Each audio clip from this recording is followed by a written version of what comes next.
Telinga semua okey ya? Semua dah okey. Mata pun dah terang. Tangan angkat. Tangan. Okey. Dah beza, dah boleh angkat dah. Alhamdulillah, hari ni kita membuat rawatan. Apa masalah Salah. Okey. Angin, listrik. Ada udah bawah sikit. Kalau mana kebas? Yang kiri sampai ke kaki. Kita buangkan aura negatif dia. Okey, cuba angkat tangan kiri. Rasa macam mana?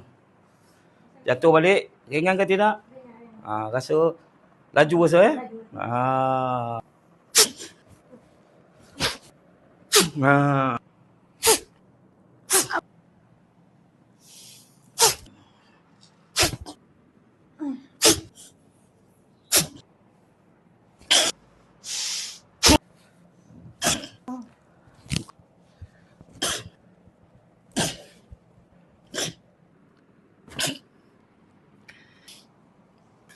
Apa komen? Silakan.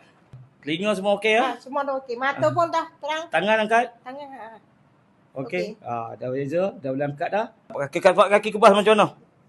Ada kurang sikit. Okey. Datang sini tau. Baik, terbaik. So, jadi itulah dia punya kesan yang diberikan oleh Allah SWT. Kita hanya melakonkan, tetapi Allah lah penentu segalanya.